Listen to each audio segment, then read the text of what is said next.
شريك له وأشهد أن محمدًا عبده ورسوله أما بعد فإن خير الحديث كتاب الله وخير الهدي هدي محمد صلى الله عليه وآله وسلم وشر الأمور محدثاتها وكل محدثة بدعة وكل بدعة ضلالة وكل ضلالة في النار. أعوذ بالله السميع العليم من الشيطان الرجيم. بسم الله الرحمن الرحيم. يا أيها الذين آمنوا اتقوا الله حق تقاته ولا تموتن إلا وأنتم مسلمون. يا أيها الناس اتقوا ربكم الذي خلقكم من نفس واحدة وخلق منها زوجها وبث منهما رجالا كثيرا ونساء واتقوا الله الذي تساءلون به والأرحام إن الله كان عليكم رقيبا.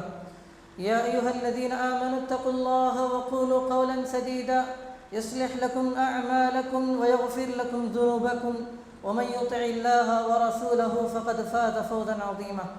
وقال تعالى في سورة قاف: بسم الله الرحمن الرحيم. يوم نقول لجهنم هل امتلأت وتقول هل من مزيد وأزلفت الجنة للمتقين غير بعيد هذا ما توعدون لكل أواب حفيظ من خشي الرحمن بالغيب وجاء بقلب منيب ادخلوها بسلام ذلك يوم الخلود لهم ما يشاءون فيها ولدينا مزيد. وقال تعالى: بسم الله الرحمن الرحيم.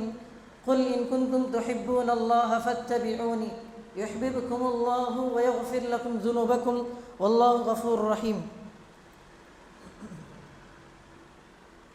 وقال النبي صلى الله عليه وسلم: فإنه من يعش بعدي فسيرى اختلافا كثيرا فعليكم بسنتي وسنة الخلفاء الراشدين المهديين وعضوا عليها بالنواجذ وإياكم ومحدثات الأمور فإن كل محدثة بدعة وكل بدعة ضلالة.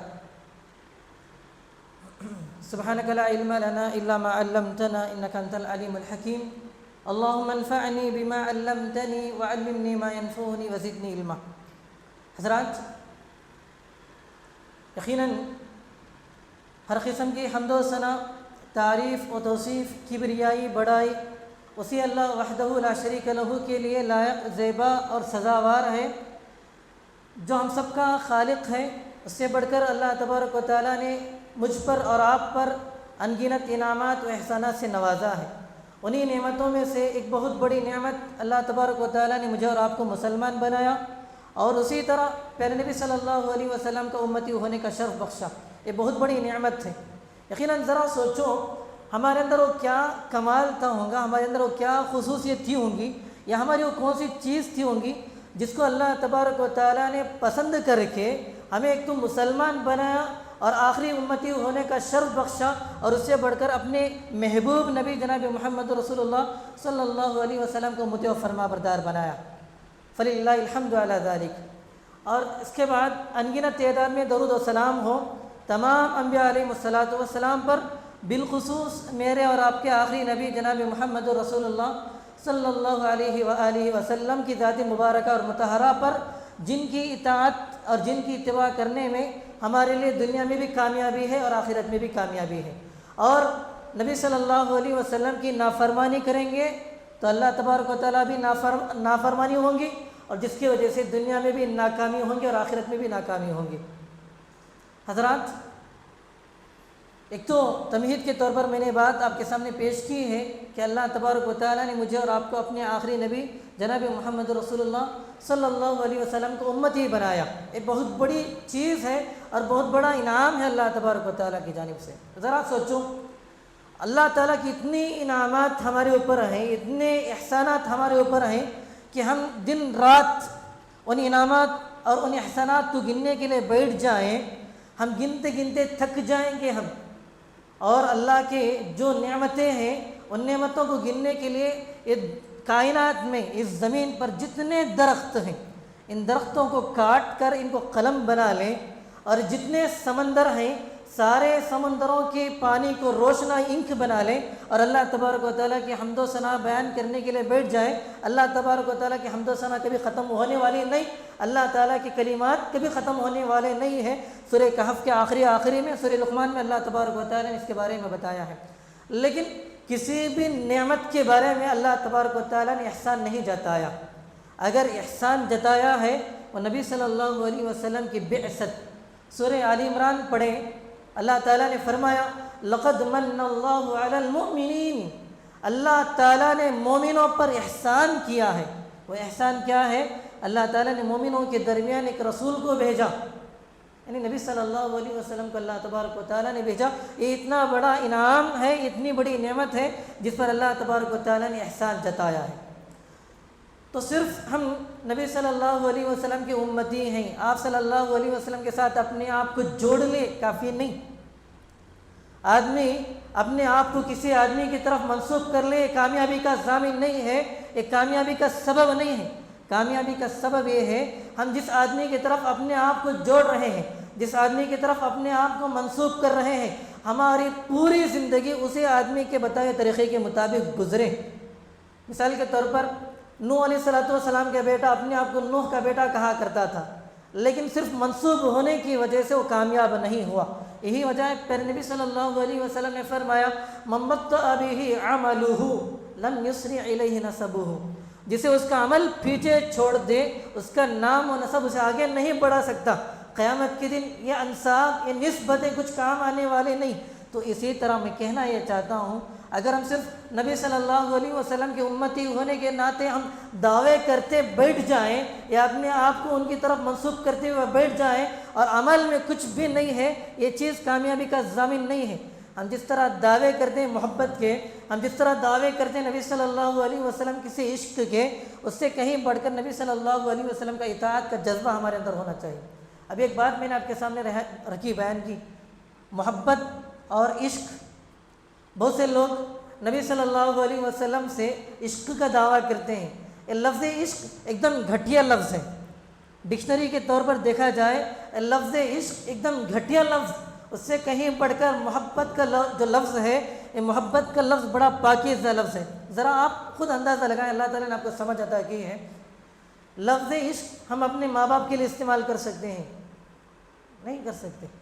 اپنے بہن بھائیوں کے لیے استعمال کر سکتے ہیں؟ نہیں کر سکتے، کیونکہ جو لفظ عشق ہے ایک دم محبوبہ عاشقہ جو ہوتی ہے، ایک دم سوچتے فوراً ہمارے اندر یعنی کیا ہے کہ گھٹیا آدمی لے، اس طرح کا خیال آتا ہمارے اندر۔ اسی لیے لفظ عشق نبی صلی اللہ علیہ وسلم کی طرف استعمال کرنا یہ درست نہیں۔ نبی کے لیے اگر استعمال کریں گے تو لفظ محبت استعمال کریں گے ہم، کیونکہ اللہ تبارک و تعالیٰ نے قرآن مجید میں اس کے بارے میں بیان کیا۔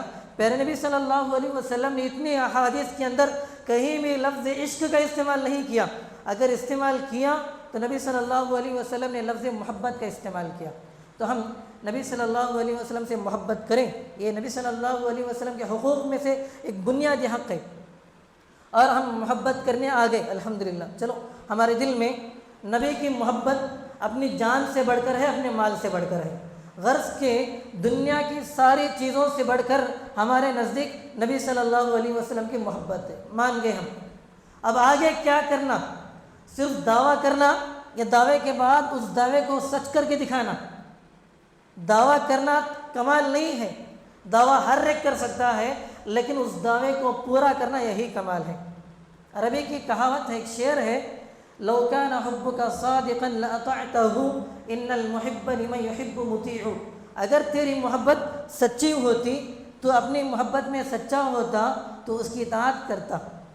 اگر تو اپنی محبت میں سچا ہوتا تو اس کی اطاعت کرتا، اس کی فرما برداری کرتا، کیونکہ محبت کرنے والا اپنے محبوب کا مطیع و فرما بردار ہوتا ہے۔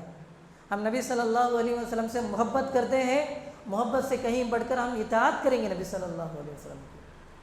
آپ لفظ اطاعت، لفظ اتباع کئی مرتبہ سنا ہوگا۔ لفظ اطاعت اور اتباع میں فرق ہے، لفظ اطاعت اور اتباع میں بنیادی فرق ہے۔ اگر یہ دونوں الفاظ الگ الگ استعمال ہو رہے ہیں، الگ الگ استعمال ہو رہے ہیں تو اس کا معنی ایک ہی ہے، اگر ایک ساتھ استعمال ہو رہے ہیں تو معنی الگ الگ ہے۔ جیسا کہ ایمان اور اسلام کے بارے میں اذا اجتمعا افترقا واذا افترقا اجتمعا، اگر یہ دو چیزیں مل جائیں تو الگ الگ ہو جائیں گے، اور الگ الگ بیان کیے جائیں تو دونوں کا مطلب ایک ہو جائے گا۔ اگر اطاعت بولیں گے تو اس میں اتباع بھی شامل ہے، اور اگر اتباع بولیں گے تو اس میں اطاعت بھی شامل ہے، اور اگر دونوں ایک ساتھ بیان کی جا رہی ہے کوئی چیز اطاعت اور اتباع تو دونوں کا معنی مطلب بدل جاتا ہے۔ اتباع بولتے ہیں پیچھے پیچھے چلنے کو، نبی صلی اللہ علیہ وسلم نے جیسی زندگی گزاری ہے آپ کے نقش قدم پر چلنے کو اتباع کہتے ہیں۔ تبع کے معنی عربی میں پیچھے پیچھے چلنا، تابعی اسی سے، صحابہ کرام کے بعد جو آئیں ان کو تابعین، تابعین کے بعد جو آئیں ان کو تبع تابعین، یعنی پیچھے چل کر آتے ہیں۔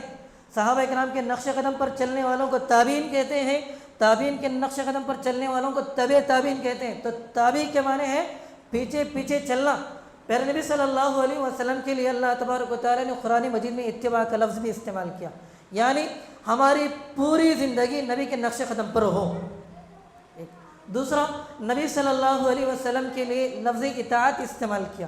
اطاعت کے معنی کیا ہے؟ فرما برداری، جو کا تو تسلیم کرنا، ماننا۔ اللہ تبارک و تعالیٰ نے ایمان والوں کے بارے میں کہا، سورہ نور کی آیت کریمہ ہے، أَن يَقُولُوا سَمِعْنَا وَأَطَعْنَا وَأُولَٰئِكَ هُمُ الْمُفْلِحُونَ۔ اگر ان مومنوں کے سامنے کوئی بات کہی جاتی ہے، کسی بات کی طرف ان کو دعوت دی جاتی ہے، وہ فوراً کہتے ہیں سمعنا وأطعنا، ہم نے سنا اور اطاعت کی، آگے پیچھے کچھ بھی نہیں سوچتے، کچھ بھی نہیں سوچتے۔ اطاعت کا حکم مل گیا تو سنے، فوراً عمل کر دیے۔ اور پیارے نبی صلی اللہ علیہ وسلم نے فرمایا، لا یؤمن احدکم حتی یکون ہواہ تبعا لما جئت بہ۔ آدمی اس وقت تک مومن نہیں ہو سکتا، یا تم میں سے کوئی آدمی اس وقت تک مومن نہیں ہو سکتے جب تک کہ تمہاری خواہشات، تمہاری آرزوئیں، تمہاری تمنائیں میری لائی ہوئی شریعت کے انڈر نہ ہو جائیں، تمہاری ہر چیز میری شریعت کے تابع ہو۔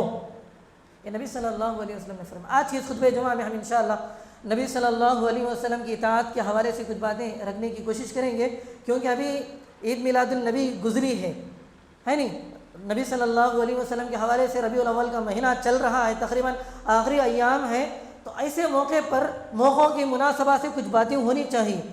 نبی صلی اللہ علیہ وسلم کے حقوق ہم پر بے شمار عائد ہوتے ہیں ایک امتی ہونے کے ناطے۔ اس میں سے ایک بنیادی حق یہ ہے کہ آپ کی اطاعت کی جائے اور آپ کی اتباع کی جائے۔ اور قرآن مجید میں اور احادیث میں نبی صلی اللہ علیہ وسلم کی اطاعت اور اتباع کرنے کے بے شمار فائدے ہیں۔ اللہ تعالیٰ نے فرمایا، پہلا فائدہ، وَإِن تُطِيعُوهُ تَهْتَدُوا، اے ایمان والوں اگر تم نبی کی اطاعت کرو گے تو ہدایت پاؤ گے، اگر تم نبی کی اطاعت کرو گے تو ہدایت پاؤ گے۔ ہدایت نبی کی اتباع سے ملتی ہے، نبی کی اطاعت سے ملتی ہے۔ اسی طرح اگر تم رحمت چاہتے ہو نبی کی اطاعت کرو۔ اللہ تبارک و تعالیٰ نے کہا، لعلکم ترحمون واطیعوا اللہ والرسول لعلکم ترحمون، اللہ کی اور رسول کی اطاعت کرو تاکہ تم پر رحم کیا جائے۔ اور اگر اللہ کی محبت حاصل کرنا چاہتے ہو چلو نبی کی اتباع کرو۔ اللہ تعالیٰ نے سورہ آل عمران میں ارشاد فرمایا، قل، اے نبی صلی اللہ علیہ وسلم آپ فرمائیے، ان کنتم تحبون اللہ، اگر تم اللہ سے محبت کرتے ہو، فاتبعونی، میری اتباع کرو، میرے نقش قدم پر چلو، یحببکم اللہ، اللہ تعالیٰ تم سے محبت کرے گا، ویغفر لکم ذنوبکم، اور اللہ تبارک و تعالیٰ تمہارے گناہوں کو معاف کرے گا۔ یہاں ایک بات یہ کہنا چاہوں گا میں، نبی صلی اللہ علیہ وسلم کی اتباع کرنے سے یہاں پر اللہ کی محبت کی وعدہ بیان کیا جا رہا ہے۔ اگر تم نبی کی اتباع کرو گے اللہ کی محبت حاصل ہوگی۔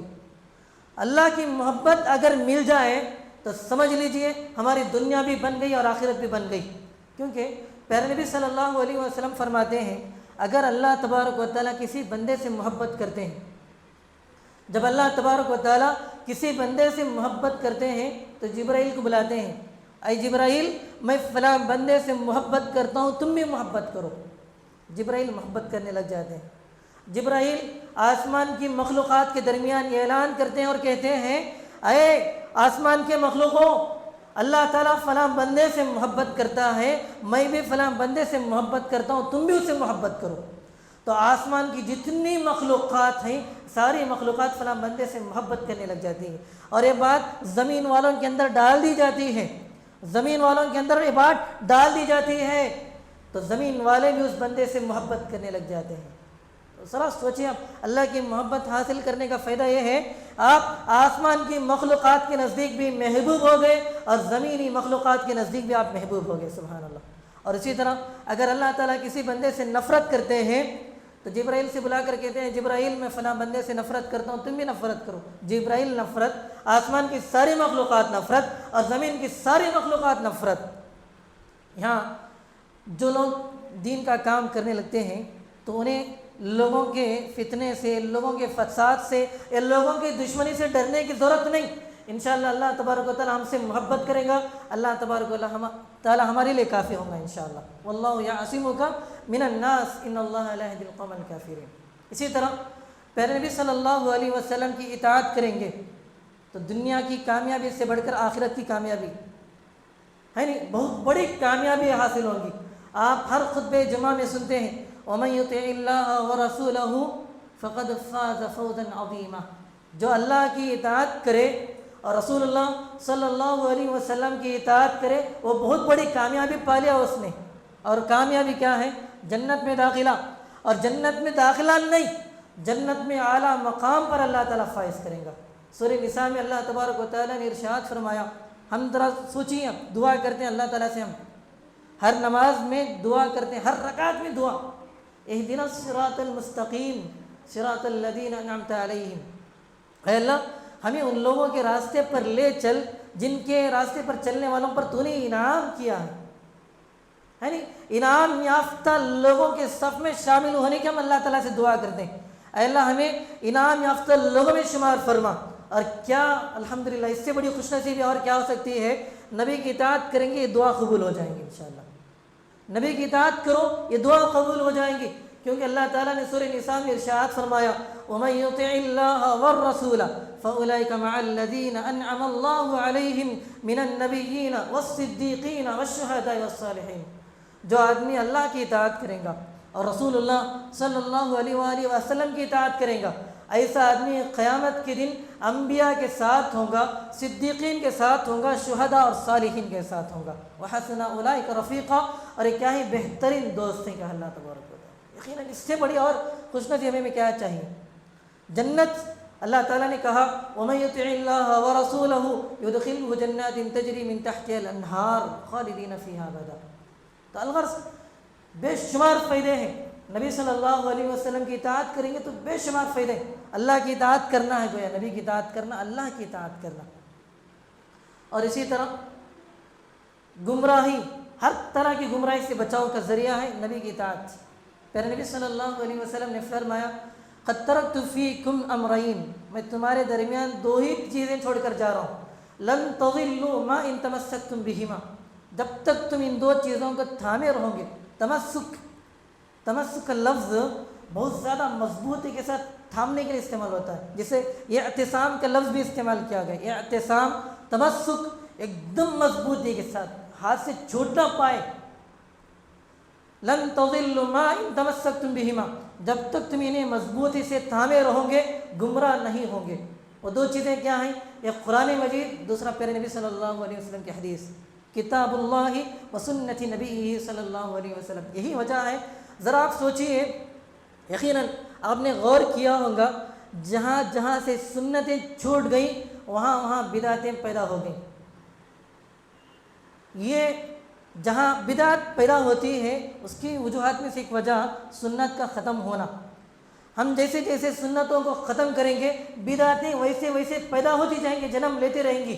اگر بدعات کو روکنا ہے، خرافات کو روکنا ہے، رسوم و رواج کو روکنا ہے، نبی کی اطاعت کرنا پڑے گا۔ نبی کی اطاعت کریں گے یہ ساری خرافات ختم۔ یہی وجہ اسلاف کرام کہا کرتے تھے جب ایک سنت ختم ہو جاتی ہے کہیں سے وہاں پر بدعت اس کی جگہ لے لیتی ہے۔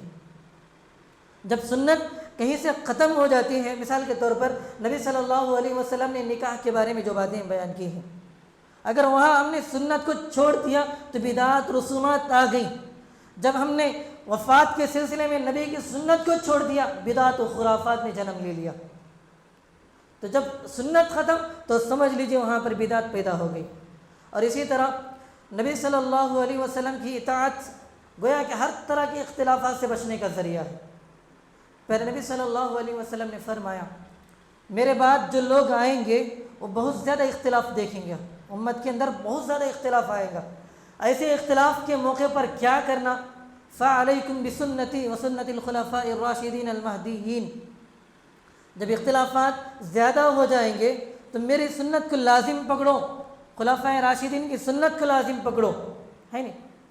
اور یہی وجہ ہے اللہ تبارک و تعالیٰ نے سورہ نساء کے اندر اپنی جتنے بھی اختلافات ہیں، جتنے بھی تنازعات ہیں، اس سارے اختلافات کو ختم کرنا ہے تو اس کا اصول بیان کیا اللہ تبارک و تعالیٰ نے۔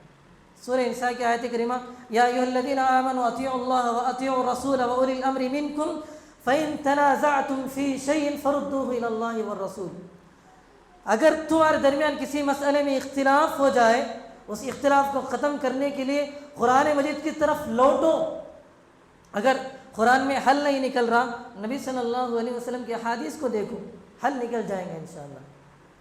آج ہر کوئی اپنے اختلافات کو ختم کرنے کی بات کرتا ہے، تقریباً دیوبندی حضرات ہوں یا سنی حضرات ہوں، ہر ایک آدمی اپنی اختلافات کو ختم کر کے ایک پلیٹ فارم پر جمع ہونے کی بات کرتے ہیں، لیکن وہ پلیٹ فارم ہی نہیں بتاتے کون سا پلیٹ فارم۔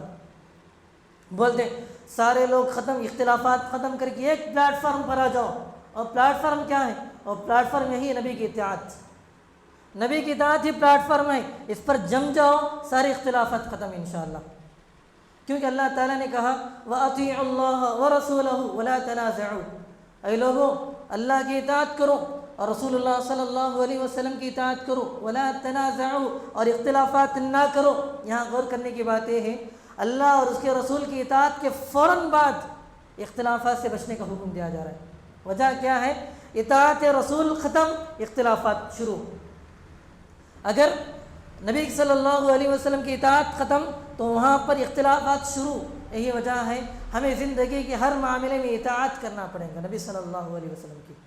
اور اسی طرح ہم کوئی بھی عمل کریں گے، جب تک نبی کے بتائے ہوئے طریقے کے مطابق نہ ہو عمل، اللہ تبارک و تعالیٰ کے دربار میں قبول نہیں ہوگا۔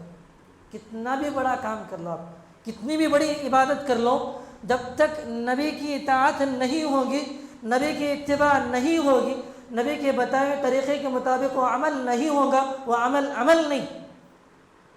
نبی صلی اللہ علیہ وسلم کے بارے میں اللہ تعالیٰ نے کہا یا ایھا الذین آمنوا اطیعوا اللہ واطیعوا الرسول ولا تبطلوا اعمالکم، اے ایمان والو اللہ کی اطاعت کرو اور رسول کی اطاعت کرو، اپنے اعمال کو برباد مت کرو۔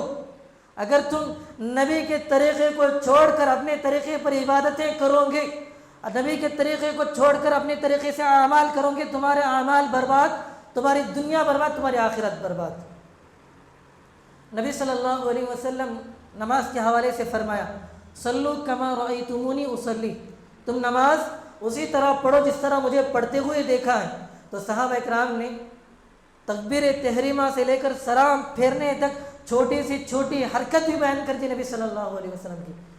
نبی اگر ہاتھ اٹھاتے تو کہاں تک اٹھاتے، نبی اگر انگلی کی حرکت کرتے تو کتنی حرکت کرتے، ہے نہیں، ساری چیزیں بڑی تفصیل کے ساتھ بیان کی۔ اگر اس کے باوجود بھی نبی کے بتائے ہوئے طریقے کے مطابق ہم نماز نہیں پڑھیں گے تو نماز قبول نہیں۔ وہ مشہور روایت حدیث مسیء الصلاۃ کہتے ہیں، اصطلاح میں حدیث کی کتابوں میں اس حدیث کو حدیث مسیء الصلاۃ، نماز خراب کرنے والے، نماز بگاڑنے والے کی حدیث۔ اس حدیث میں ایک آدمی آتے ہیں، نبی صلی اللہ علیہ وسلم صحابہ کرام کے ساتھ بیٹھے ہوئے رہتے ہیں، نماز پڑھتے ہیں، نماز سے فارغ ہو کر نبی صلی اللہ علیہ وسلم کے پاس آ کر ملاقات کرتے ہیں۔ نبی فرماتے ہیں ارجع فصلی فانک لم تصلی، جاؤ نماز پڑھو، تم نے نماز نہیں پڑھی۔ وہ جاتے ہیں صحابی، دوسری مرتبہ نماز پڑھتے ہیں، پھر آ کر ملاقات کرتے ہیں۔ نبی صلی اللہ علیہ وسلم دوسری مرتبہ بھی فرماتے ہیں جاؤ تم نماز پڑھو، ابھی تم نے نماز نہیں پڑھی۔ تیسری مرتبہ جاتے ہیں، نماز پڑھتے ہیں، نبی کے آ کر ملاقات کرتے ہیں۔ نبی صلی اللہ علیہ وسلم نے تیسری مرتبہ بھی فرماتے ہیں جاؤ نماز پڑھو، تم نے نماز نہیں پڑھی۔ اور صحابی پریشان ہو جاتے ہیں، اے اللہ کے نبی صلی اللہ علیہ وسلم، میں جتنے اچھے طریقے سے پڑھ سکتا تھا میں نے پڑھ لیا، اس میں کیا نقص ہے، کیا غلطی ہے، مجھے نہیں معلوم ہو رہی، آپ ہی بتائیں۔ تو نبی صلی اللہ علیہ وسلم نے بڑے ہی پورے اطمینان کے ساتھ نبی کا نماز کا طریقہ بتلا دیا صحابی کو۔ اور اسی طرح نبی نے فرمایا جو نماز نبی کے بتائے ہوئے طریقے کے مطابق سکون و اطمینان کے ساتھ نہ ہو وہ نماز نہیں، منافق کی نماز کہا نبی صلی اللہ علیہ وسلم نے۔ ایسے آدمی کے بارے میں فرمایا یہ آدمی نماز کا چور ہے، اور سب سے بڑا چور نماز کا چور۔ جس کا رکوع مکمل نہ ہو، جس کا سجدہ مکمل نہ ہو، اور جس کی عبادت نبی کے بتائے ہوئے طریقے کے مطابق نہ ہو، تو ظاہر بات ہے قیامت کے دن جب اللہ تبارک و تعالیٰ کے دربار میں پہنچیں گے، مہر نہیں ہوں گے تو کہاں سے قبول ہوگا عمل؟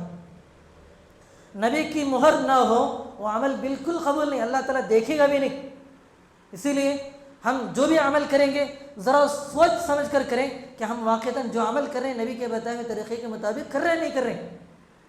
یہ کمال یہ نہیں آدمی آپ 60-70 سال سے نماز پڑھتے جائیں، یہ کمال نہیں۔ کمال یہ ہے آپ کی 60-70 سالہ نماز اللہ تعالیٰ کے دربار میں قبول ہو۔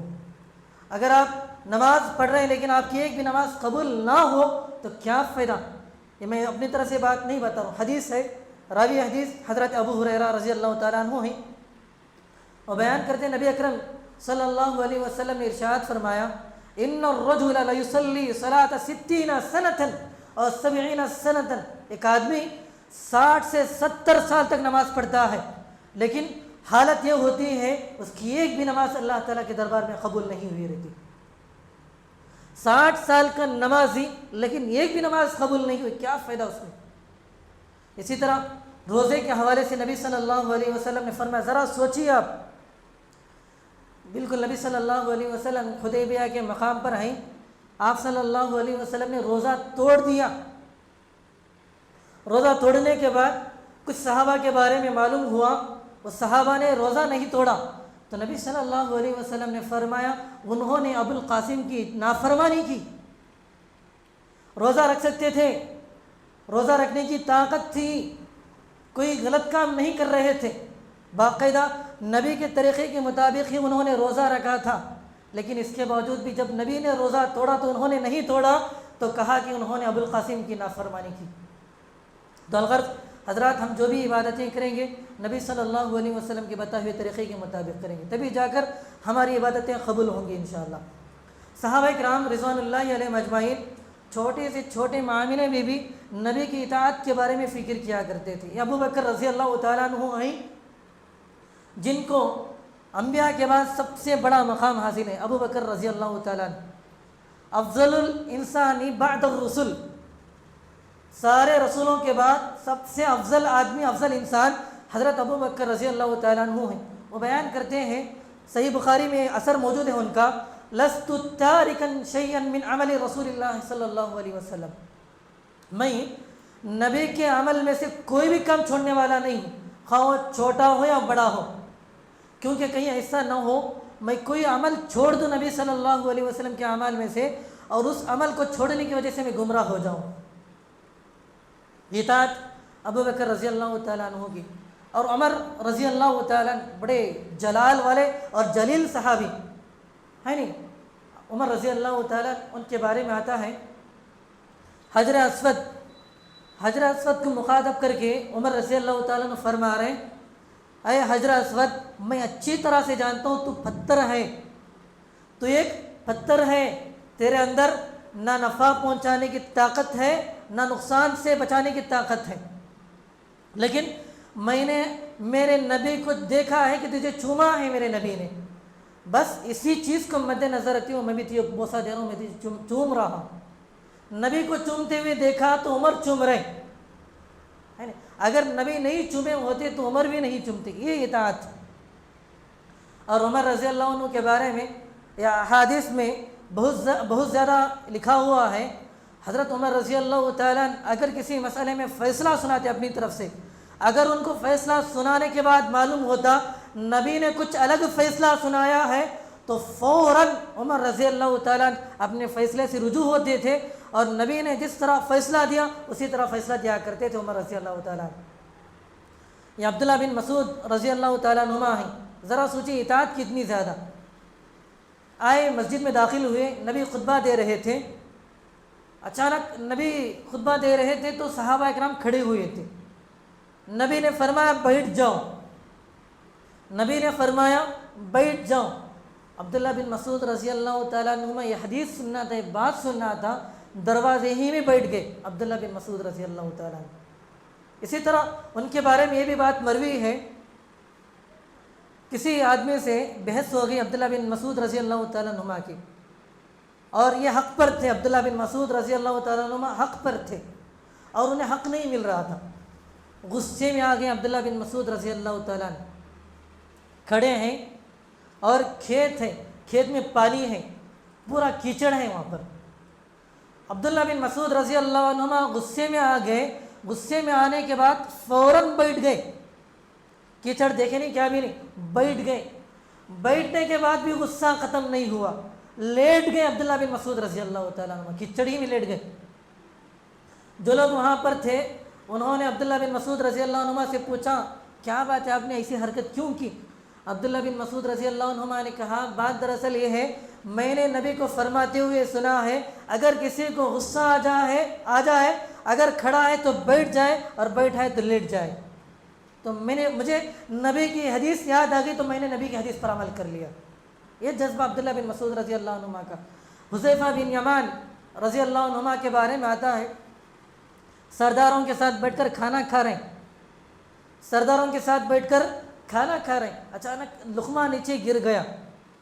اسے اٹھایا، دانہ کچھ گر گیا تھا، اسے اٹھایا، پاک کیا، پھر وہی کھائے. یہ حذیفہ رضی اللہ تعالیٰ عنہ اسے صاف کر کے کھا رہے ہیں. لوگ بیٹھ کر بڑے تعجب کے ساتھ دیکھ رہے ہیں. سردار لوگ بیٹھے ہوئے ہیں، رؤساء بیٹھے ہوئے ہیں، دیکھ کر بڑے تعجب سے پوچھا کیا کر رہے ہیں آپ؟ تو حذیفہ رضی اللہ تعالیٰ عنہ نے بڑا پیارا جواب دیا، کہا اترک سنت رسول اللہ صلی اللہ علیہ وسلم من ہؤلاء الحمقى، کیا میں ان احمقوں کی وجہ سے، ان بیوقوفوں کی وجہ سے میں نبی کی سنت کو چھوڑ دوں؟ کیا میں ان بیوقوفوں کی وجہ سے نبی کی سنت کو چھوڑ دوں؟ یہ جذبہ حذیفہ رضی اللہ تعالیٰ عنہ کا. عبداللہ بن عمر رضی اللہ تعالیٰ عنہما یہ تو مشہور تھے نبی کی اطاعت کرنے کے سلسلے میں. سب سے زیادہ نبی کی اتباع کرنے والے اگر کوئی صحابی تھے وہ عبداللہ بن عمر رضی اللہ تعالیٰ عنہما. ان کے بارے میں آتا ہے، ذرا سوچیے آپ، سفر میں نبی صلی اللہ علیہ وسلم اونٹنی پر جب سواری کرتے تھے، جہاں جہاں موڑ آنے پر اپنی اونٹنی کا رخ بدلا کرتے تھے نبی صلی اللہ علیہ وسلم. عبداللہ بن عمر رضی اللہ تعالیٰ عنہما وہیں پر اپنی سواری کا رخ موڑا کرتے تھے. نبی جہاں جہاں رک کر تھوڑی دیر آرام کرتے تھے سفر کے دوران، وہیں پر عبداللہ بن عمر رضی اللہ عنہما رک کر آرام کیا کرتے تھے. حتیٰ کہ ایک مرتبہ نبی صلی اللہ علیہ وسلم کا گزر ایک کوڑا دان کے پاس سے ہوا، گھوڑ کے پاس سے ہوا. گھوڑ جہاں کچرا ڈالا جاتا ہے وہاں سے نبی کا گزر ہوا. پیشاب سے فارغ ہونا تھا نبی صلی اللہ علیہ وسلم کو، وہیں پر کھڑے کھڑے نبی صلی اللہ علیہ وسلم نے پیشاب کیا. کھڑ کر پیشاب کرنا جائز ہے. جس روایت میں جابر رضی اللہ عنہ کی روایت ہے جس میں نبی کے بارے میں کہا جاتا ہے کہ نبی نے کھڑے ہو کر پیشاب کرنے کو منع کیا ہے، وہ حدیث ضعیف روایت ہے. نبی صلی اللہ علیہ بخاری کی روایت ہے، بتا رہا ہوں میں، بخاری کی روایت، نبی صلی اللہ علیہ وسلم نے کھڑ کر پیشاب کیا.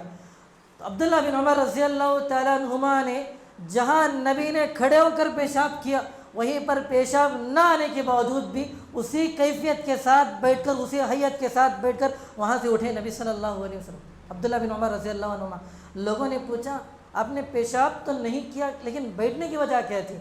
انہوں نے کہا بات دراصل یہ ہے، میں نے نبی کو دیکھا تھا، یہاں پر نبی صلی اللہ علیہ وسلم نے ایک مرتبہ پیشاب کیا تھا، اور ایک روایت میں کھڑے ہو کر کا پیشاب کرنے کا ذکر ہے. عبداللہ بن عمر رضی اللہ عنہما کا وہاں پر کھڑے ہو کر پیشاب کرنے کا بھی ذکر ہے، لیکن بخاری کی جو روایت میں پیش کر رہا ہوں وہاں پر بیٹھ کر پیشاب کرنے کا بھی ذکر ہے. تو عبداللہ بن عمر رضی اللہ عنہما فرماتے ہیں میں نے وہاں پر نبی کو اسی کیفیت کے ساتھ بیٹھتے ہوئے دیکھا تھا، تو اسی طریقے سے میں نے بھی بیٹھا اور پیشاب نہ آنے کے باوجود بھی وہیں بیٹھ کر میں نے تھوڑی دیر اٹھا. یہ جذبہ عبداللہ بن عمر رضی اللہ عنہما کا. ذرا سوچو، ہم دعائیں پڑھتے ہیں، ہم اذکار کا اہتمام کرتے ہیں، آگے پیچھے تھوڑی بہت تبدیلی ہو جائے تو بھی چلتا سمجھ لیتے ہم، لیکن عبداللہ بن عمر رضی اللہ عنہ کی اتباع دیکھیے.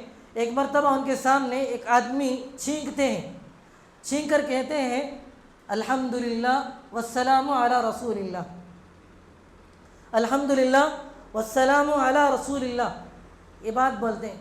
عبداللہ بن عمر رضی اللہ عنہما فرماتے ہیں کیا بول رہے تم؟ الحمدللہ والسلام علی رسول اللہ نہیں، ہاں البتہ یہ بولو کیونکہ میں نے نبی کو فرماتے ہوئے سنا ہے الحمدللہ علی کل حال. اگر چھینک آئے تو یہ بول سکتے ہیں الحمدللہ علی کل حال، کیونکہ میں نے نبی کو اس طرح فرماتے ہوئے سنا ہے. ایک مرتبہ ایک صحابی کے بارے میں بالکل بنی الاسلام علی خمس کی جو حدیث ہے، اسلام کی بنیاد 5 چیزوں پر ہے۔ بنی الاسلام علی خمس، شہادت اللہ الہ الا اللہ وان محمد رسول اللہ واقام الصلاۃ وصوم رمضان وحج البیت، یہ 5 چیزیں۔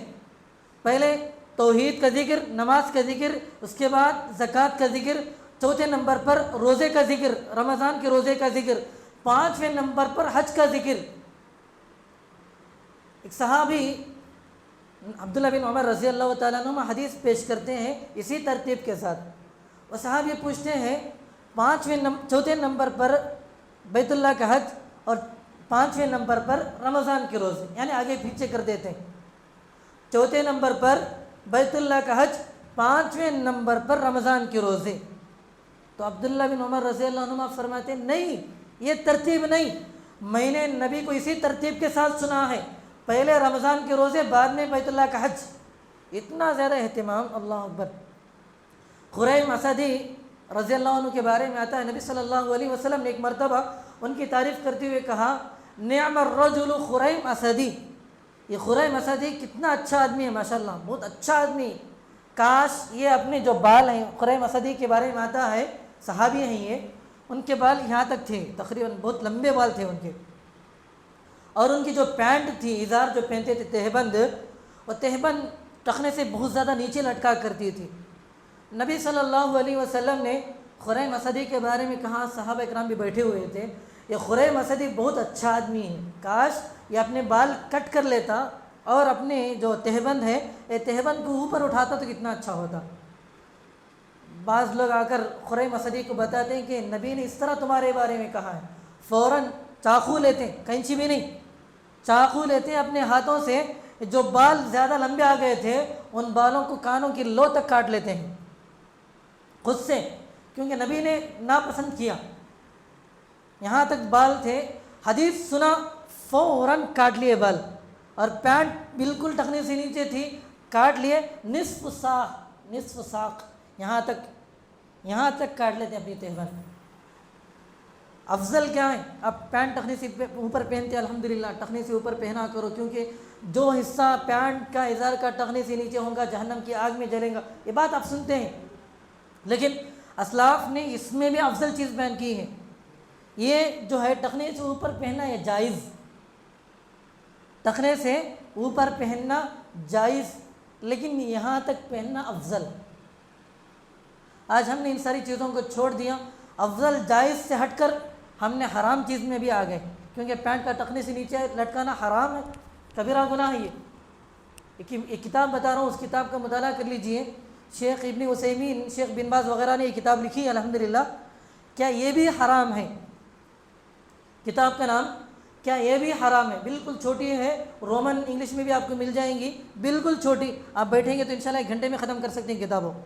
کیا یہ بھی حرام ہے، بالکل مختصر 20 سے 30 صفحات ہوں گے غالباً، اس میں ایسی حرام چیزوں کا ذکر ہے آپ اندازہ بھی نہیں لگا سکتے، تو اس کتاب کا بھی مطالعہ کر لیجیے۔ الغرض خلاصہ کلام یہ ہے، ہم اور صحابہ کرام کے درمیان فرق دیکھیے، انتر دیکھیے آپ، ہم نبی کی احادیث کو سنتے ہیں لیکن ہمارے اندر جذبہ نہیں، اطاعت کا جذبہ نہیں، اور اگر صحابہ نے سنا تو فوراً عمل کر لیے، ہے کہ نہیں؟ اللہ اکبر، سبحان اللہ۔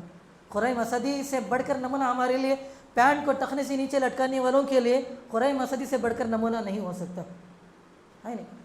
اور عبداللہ بن عمر رضی اللہ عنہما سے بڑھ کر ہمارے لیے نمونہ نہیں ہو سکتے نبی صلی اللہ علیہ وسلم کی اتباع کے سلسلے میں، اور اس کے مقابلے میں اگر ہم نبی کی اطاعت نہیں کریں گے تو بے شمار نقصانات کا سامنا کرنا پڑے گا، دنیا بھی رسوائی کا ذریعہ بنے گی اور آخرت میں بھی تو رسوائی ہے ہی ہے۔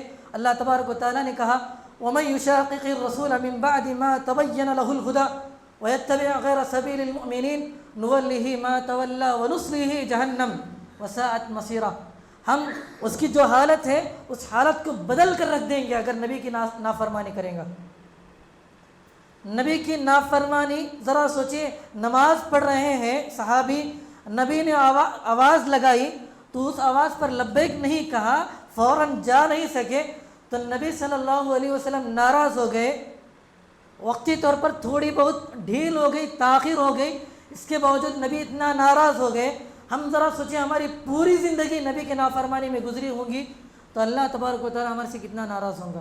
وَمَن يَعْصِ اللَّهَ وَرَسُولَهُ وَيَتَعَدَّ حُدُودَهُ يُدْخِلْهُ نَارًا خَالِدًا فِيهَا وَلَهُ عَذَابٌ مُهِينٌ۔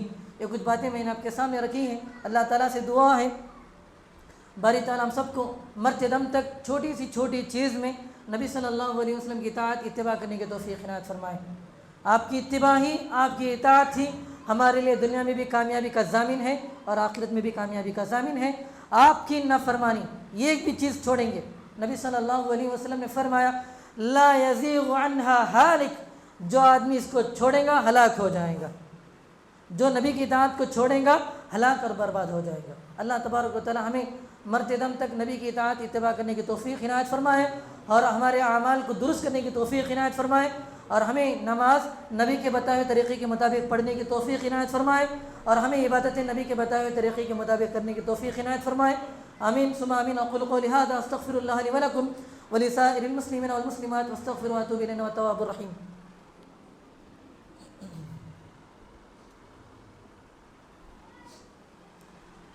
إن الحمد لله نحمده ونستعينه ونستغفره ونعوذ بالله من شرور أنفسنا ومن سيئات أعمالنا، من يهده الله فلا مضل له ومن يضلله فلا هادي له، وأشهد أن لا إله إلا الله وحده لا شريك له، وأشهد أن محمدا عبده ورسوله۔ أعوذ بالله من الشيطان الرجيم، بسم الله الرحمن الرحيم۔ إن الله وملائكته يصلون على النبي يا أيها الذين آمنوا صلوا عليه وسلموا تسليما۔ اللهم صل على محمد وعلى آل محمد كما صليت على إبراهيم وعلى آل إبراهيم إنك حميد مجيد۔ اللهم بارك على محمد وعلى آل محمد كما باركت على إبراهيم وعلى آل إبراهيم إنك حميد مجيد۔ عباد الله رحمني ورحمكم الله، إن الله يأمر بالعدل والإحسان وإيتاء ذي القربى وينهى عن الفحشاء والمنكر والبغي يعظكم لعلكم تذكرون۔ واذكروا الله يذكركم وادعوه يستجب لكم، ولذكر الله تعالى أعلى وأجل وأتم وأكبر، والله يعلم ما تصنعون۔